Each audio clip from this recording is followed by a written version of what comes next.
Welcome to day 70 of our 260-day Bible reading plan. We are now on the 15th book of the Bible, the book of Ezra. Chapter 1. In the first year of Cyrus, king of Persia, that the word of the Lord by the mouth of Jeremiah might be fulfilled, the Lord stirred up the spirit of Cyrus, king of Persia, so that he made a proclamation throughout all his kingdom and also put it in writing. Thus says Cyrus, king of Persia, "The Lord, the God of heaven, has given me all the kingdoms of the earth, and he has charged me to build him a house at Jerusalem, which is in Judah.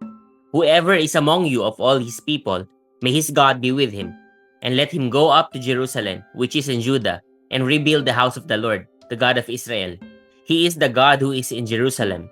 And let each survivor in whatever place he sojourns be assisted by the men of his place with silver and gold, with goods and with beasts, besides freewill offerings for the house of God that is in Jerusalem." Then rose up the heads of the fathers' houses of Judah and Benjamin, and the priests and the Levites, everyone whose spirit God had stirred to go up to rebuild the house of the Lord that is in Jerusalem. And all who were about them aided them with vessels of silver, with gold, with goods, with beasts, and with costly wares, besides all that was freely offered. Cyrus the king also brought out the vessels of the house of the Lord that Nebuchadnezzar had carried away from Jerusalem, and placed in the house of his gods. Cyrus king of Persia brought these out in the charge of Mithredath the treasurer, who counted them out to Sheshbazzar, the prince of Judah. And this was the number of them: 30 basins of gold, 1,000 basins of silver, 29 censers, 30 bowls of gold, 410 bowls of silver, and 1,000 other vessels. All the vessels of gold and of silver were 5,400. All this did Sheshbazzar bring up when the exiles were brought up from Babylonia to Jerusalem. Chapter 2.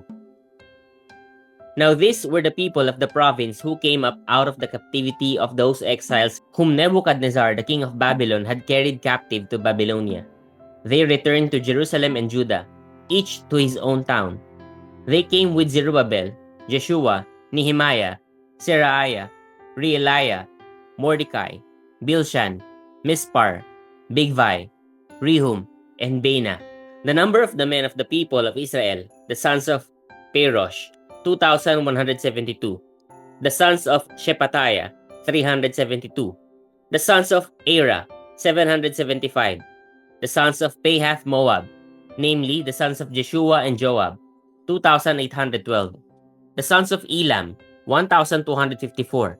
The sons of Zattu, 945. The sons of Zakkai, 760. The sons of Bani, 642. The sons of Bebai, 623. The sons of Asgad, 1,222. The sons of Adonikam, 666. The sons of Bigvai, 2,056. The sons of Adin, 454. The sons of Ater, namely of Hezekiah, 98.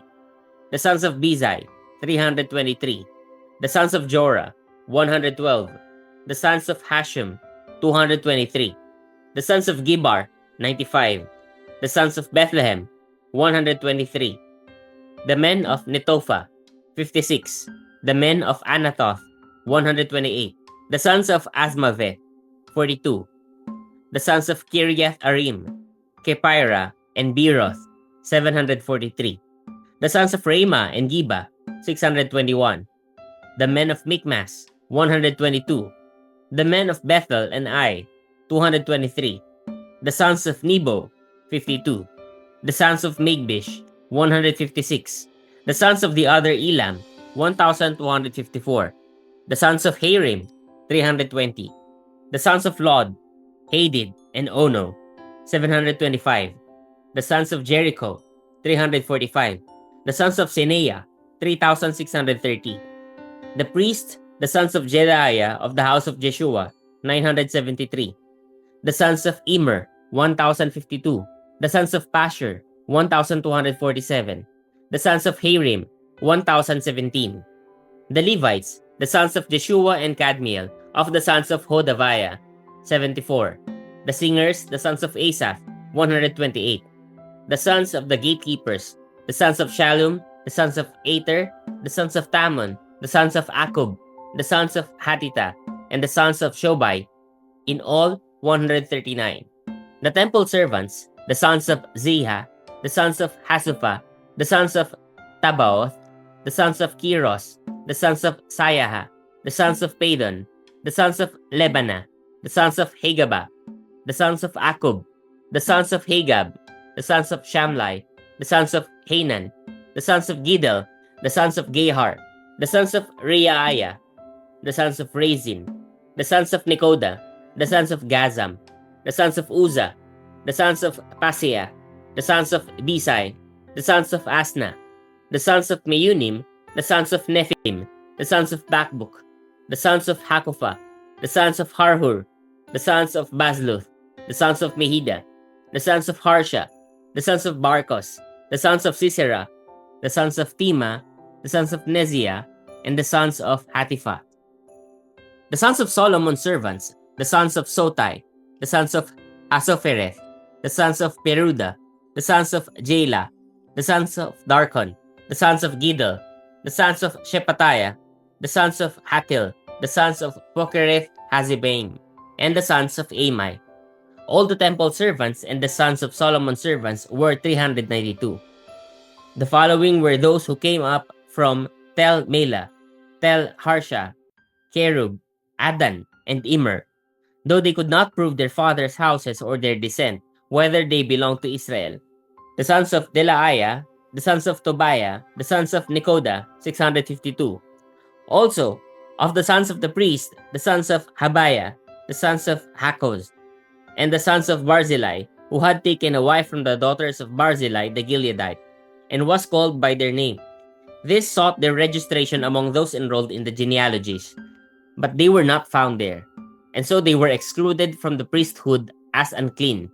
The governor told them that they were not to partake of the most holy food until there would be a priest to consult Urim and Thummim. The whole assembly together was 42,360, besides their male and female servants, of whom there were 7,337, and they had 200 male and female singers. Their horses were 736. Their mules were 245. Their camels were 435, and their donkeys were 6,720. Some of the heads of families, when they came to the house of the Lord that is in Jerusalem, made freewill offerings for the house of God, to erect it on its site. According to their ability, they gave to the treasury of the work 61,000 darics of gold, 5,000 minas of silver, and 100 priests' garments. Now the priests, the Levites, some of the people, the singers, the gatekeepers, and the temple servants lived in their towns, and all the rest of Israel in their towns. Chapter 3. When the 7th month came, and the children of Israel were in the towns, the people gathered as one man to Jerusalem. Then arose Jeshua the son of Jozadak, with his fellow priest, and Zerubbabel the son of Shealtiel, with his kinsmen, and they built the altar of the God of Israel, to offer burnt offerings on it, as it is written in the law of Moses the man of God. They set the altar in its place, for fear was on them because of the peoples of the lands, and they offered burnt offerings on it to the Lord, burnt offerings morning and evening. And they kept the feast of booths, as it is written, and offered the daily burnt offerings by number according to the rule, as each day required. And after that the regular burnt offerings, the offerings at the new moon, and at all the appointed feasts of the Lord, and the offerings of everyone who made a freewill offering to the Lord. From the first day of the 7th month, they began to offer burnt offerings to the Lord. But the foundation of the temple of the Lord was not yet laid. So they gave money to the masons and the carpenters, and food, drink, and oil to the Sidonians and the Tyrians to bring cedar trees from Lebanon to the sea, to Joppa, according to the grant that they had from Cyrus king of Persia. Now in the 2nd year after their coming to the house of God at Jerusalem, in the 2nd month, Zerubbabel the son of Shealtiel and Jeshua the son of Jozadak made the beginning, together with the rest of their kinsmen, the priests and the Levites, and all who had come to Jerusalem from captivity. They appointed the Levites from 20 years old and upward to supervise the work of the house of the Lord. And Jeshua with his sons and his brothers, and Kadmiel and his sons, the sons of Judah, together supervised the workmen in the house of God, along with the sons of Henadad and the Levites, their sons and brothers. And when the builders laid the foundation of the temple of the Lord, the priests in their vestments came forward with trumpets, and the Levites, the sons of Asaph, with cymbals, to praise the Lord, according to the directions of David, king of Israel. And they sang responsively, praising and giving thanks to the Lord. For he is good, for his steadfast love endures forever toward Israel. And all the people shouted with a great shout when they praised the Lord, because the foundation of the house of the Lord was laid.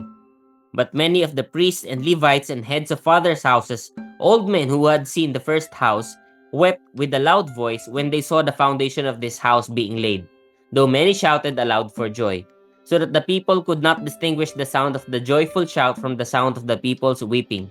For the people shouted with a great shout, and the sound was heard far away. Chapter 4. Now when the adversaries of Judah and Benjamin heard that the returned exiles were building a temple to the Lord, the God of Israel, they approached Zerubbabel and the heads of fathers' houses and said to them, "Let us build with you, for we worship your God as you do, and we have been sacrificing to him ever since the days of Esarhaddon, king of Assyria, who brought us here." But Zerubbabel, Jeshua, and the rest of the heads of fathers' houses in Israel said to them, "You have nothing to do with us in building a house to our God, but we alone will build to the Lord, the God of Israel, as King Cyrus, the king of Persia, has commanded us." Then the people of the land discouraged the people of Judah and made them afraid to build and bribed counselors against them to frustrate their purpose, all the days of Cyrus, king of Persia, even until the reign of Darius, king of Persia. And in the reign of Ahasuerus, in the beginning of his reign, they wrote an accusation against the inhabitants of Judah and Jerusalem. In the days of Artaxerxes, Bishlam and Mithredath and Tabil and the rest of their associates wrote to Artaxerxes, king of Persia. The letter was written in Aramaic and translated. Rehum the commander and Shimshai the scribe wrote a letter against Jerusalem to Artaxerxes the king as follows. Rehum the commander, Shimshai the scribe, and the rest of their associates, the judges, the governors, the officials, the Persians, the men of Erech, the Babylonians, the men of Susa, that is, the Elamites, and the rest of the nations whom the great and noble Osnappar deported and settled in the cities of Samaria and in the rest of the province beyond the river. This is a copy of the letter that they sent. To Artaxerxes the king, your servants, the men of the province beyond the river, send greeting.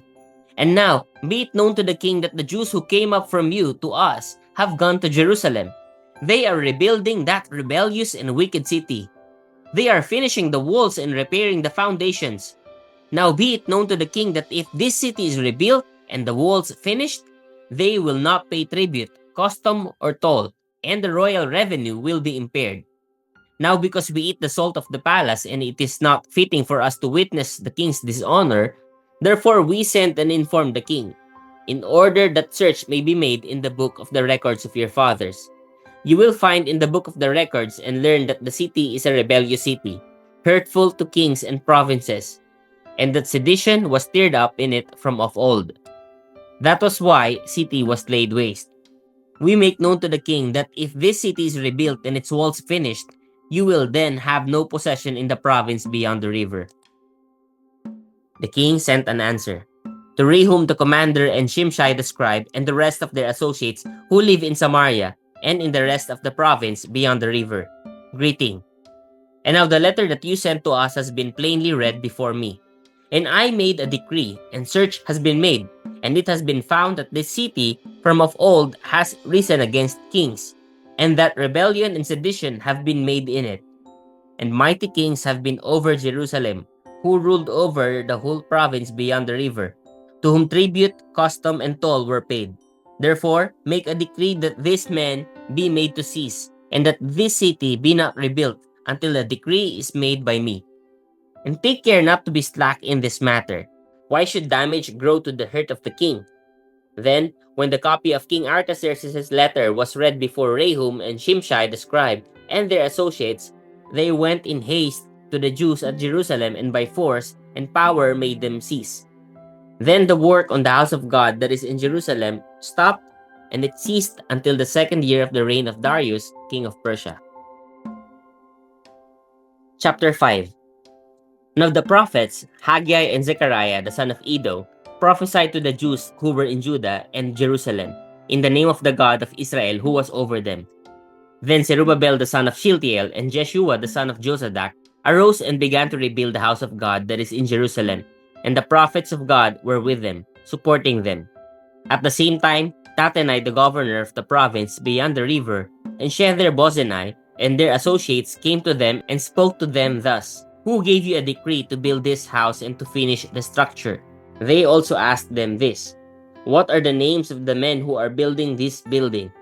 But the eye of their God was on the elders of the Jews, and they did not stop them until the report should reach Darius, and then an answer be returned by letter concerning it. This is a copy of the letter that Tattenai, the governor of the province beyond the river, and Shethar-Bozenai and his associates, the governors who were in the province beyond the river, sent to Darius the king. They sent him a report in which was written as follows: To Darius the king, all peace. Be it known to the king that we went to the province of Judah, to the house of the great God. It is being built with huge stones, and timber is laid in the walls. This work goes on diligently and prospers in their hands. Then we asked those elders and spoke to them thus, "Who gave you a decree to build this house and to finish this structure?" We also asked them their names, for your information, that we might write down the names of their leaders. And this was their reply to us: "We are the servants of the God of heaven and earth, and we are rebuilding the house that was built many years ago, which a great king of Israel built and finished. But because our fathers had angered the God of heaven, he gave them into the hand of Nebuchadnezzar, king of Babylon, the Chaldean, who destroyed this house and carried away the people to Babylonia.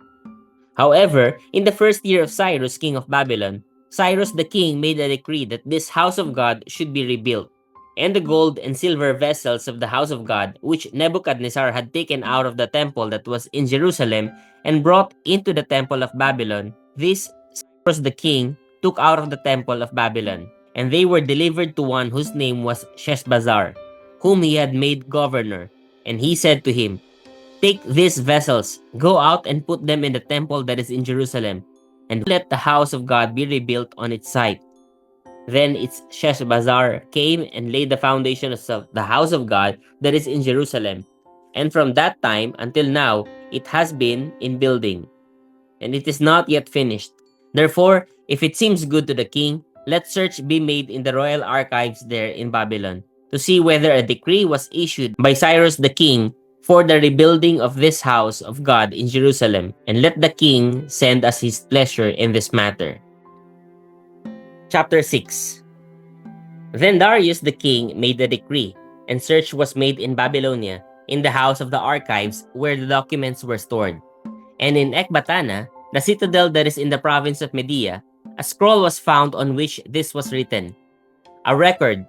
In the first year of Cyrus the king issued a decree concerning the house of God at Jerusalem.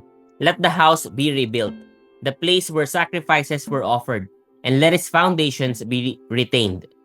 Its height shall be 60 cubits and its breadth 60 cubits, with 3 layers of great stones and 1 layer of timber. Let the cost be paid from the royal treasury. And also, let the gold and silver vessels of the house of God, which Nebuchadnezzar took out of the temple that is in Jerusalem and brought to Babylon, be restored and brought back to the temple that is in Jerusalem, each to its place. You shall put them in the house of God. Now therefore, Tattenai, governor of the province beyond the river, Shethar-Bozenai, and your associates, the governors who are in the province beyond the river, keep away. Let the work on this house of God alone. Let the governor of the Jews and the elders of the Jews rebuild this house of God on its site. Moreover, I make a decree regarding what you shall do for these elders of the Jews for the rebuilding of this house of God. The cost is to be paid to these men in full and without delay from the royal revenue, the tribute of the province from beyond the river, and whatever is needed, bulls, rams, or sheep, or burnt offerings to the God of heaven, wheat, salt, wine, or oil as the priests at Jerusalem require, let that be given to them day by day without fail, that they may offer pleasing sacrifices to the God of heaven and pray for the life of the king and his sons. Also, I make a decree that if anyone alters this edict, a beam shall be pulled out of his house, and he shall be impaled on it, and his house shall be made a dunghill. May the God who has caused his name to dwell there overthrow any king or people who shall put out a hand to alter this, or to destroy this house of God that is in Jerusalem. I, Darius, make a decree. Let it be done with all diligence. Then, according to the word sent by Darius the king, Tattenai, the governor of the province beyond the river, Shethar-bozenai, and their associates did with all diligence what Darius the king had ordered. And the elders of the Jews built and prospered through the prophesying of Haggai the prophet and Zechariah the son of Iddo. They finished their building by decree of the God of Israel, and by decree of Cyrus and Darius and Artaxerxes king of Persia. And this house was finished on the 3rd day of the month of Adar, in the 6th year of the reign of Darius the king. And the people of Israel, the priests and the Levites, and the rest of the returned exiles, celebrated the dedication of this house of God with joy. They offered at the dedication of this house of God 100 bulls, 200 rams, 400 lambs, and as a sin offering for all Israel, 12 male goats according to the number of the tribes of Israel. And they set the priests in their divisions and the Levites in their divisions for the service of God at Jerusalem, as it is written in the book of Moses. On the 14th day of the first month, the returned exiles kept the Passover. For the priests and the Levites had purified themselves together. All of them were clean. So they slaughtered the Passover lamb for all the returned exiles, for their fellow priests, and for themselves. It was eaten by the people of Israel who had returned from exile, and also by everyone who had joined them and separated himself from the uncleanness of the peoples of the land to worship the Lord, the God of Israel. And they kept the feast of unleavened bread 7 days with joy, for the Lord had made them joyful and had turned the heart of the king of Assyria to them, so that he aided them in the work of the house of God, the God of Israel. Praise God for the reading of his word.